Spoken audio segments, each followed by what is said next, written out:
This is my theory on what demon possession actually is. Okay, now if you've been following this channel, you know about the alpha, beta, omega, or the nuclear and electric energy. All right, the limbic system, which is your primal brain, and then your cerebral cortex, which is your cerebrum. Okay, your limbic or your mammalian brain. All right, so technically, you can get a disease on your pituitary gland, or you get pituitary tumors. You know, we have problems with the pituitary gland. Well, the pineal gland does too, okay? But instead, a person has the symptoms of, you know, demon possession, okay? They run high temperature because their hypothalamus has problems. Basically, it's their limbic brain. It's an infection. It's almost like a brain swelling deep in the brain, like the pineal gland. But we don't take people that are demon possessed and examine their brain, okay? Now, we scan their brains with a MRI machine, I guess, but I'm not sure if they really look deeply and take it seriously. I think it's more of a pseudo-scientific kind of thing. Okay, all right. Now this coincides with what I'm saying. So they did do an MRI or a PET scan on someone, and their brain was doing all kinds of weird things, like their corpus callosum had no activity, is what it's saying. And then a certain part of their brain would have a lot of activity, whereas another one would completely shut down, and it was basically like it was bouncing around. And that would coincide with a limbic problem, and somewhere along the cerebellum. Alright, so literally, the cerebellum helps bind these two brains together, your limbic brain and your cerebral cortex. Alright, this is where your pineal gland is. Alright, this is like a bridge into where it connects the limbic system to your cerebral cortex. So if someone is possessed and this is having a malfunction, if there's some kind of malfunction in this pineal gland, or if it's swelling, or if there's a tumor on it, then literally a person is going to exhibit all the symptoms of being possessed. They're going to be out of their mind. They're literally going to be out of their mind. Their brain cannot maintain itself. It's shutting down certain areas to open up another one. Or depending on what's going on, they're trying to function. Say they try to walk or figure something out. It's going to require a certain part of the brain to do whatever problem it is, whatever presents itself. So one area of the brain is going to have to shut down to reserve energy to utilize the other area of the brain that gives it the motor skills to do whatever task it is.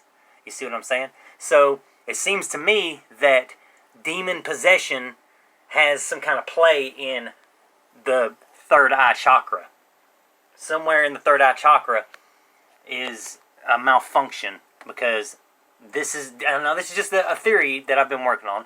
The limbic system, all right, with the alpha and omega, you know, the limbic system is your one brain and then your cerebral cortex. All right, we know this, all right, but what I'm saying is the pituitary gland and the pineal gland are the two petals on a third eye chakra. Okay, that's your two petals.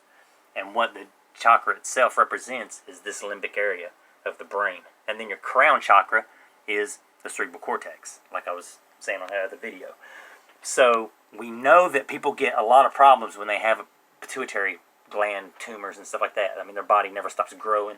I mean, a lot of hormones are excreted, and their bones get big and dense. Their skeleton can't hold up the size of their organs, their muscles and stuff, and it causes them a lot of problems, and they end up dying ultimately. And this is no different. Now, someone may be able to cure it with some kind of positive energy. I'm just saying, this is just a theory right here. Now, I think these people would probably end up dying, okay, or literally just going insane and killing themselves or something, okay? And the fact that people do any kind of exorcism and it works, the theory is behind that. If it actually happens and it did actually work and it's real, okay, that part. I'm considering this more of like a disease, okay, not like demon possession, okay? I'm just trying to rationalize what we've turned something into and completely lost track of, all right?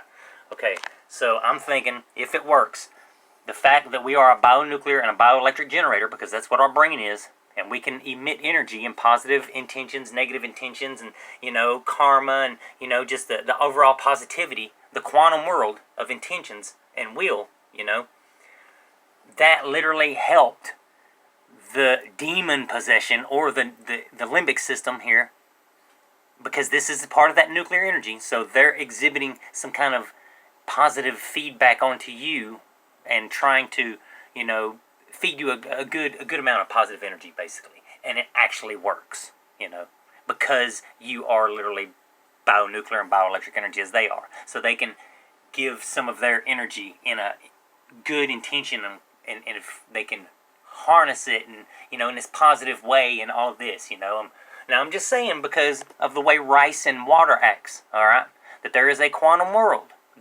of nature that we're not seeing. All right, we just now peeked into how it works, and we're not even further studying it like we should.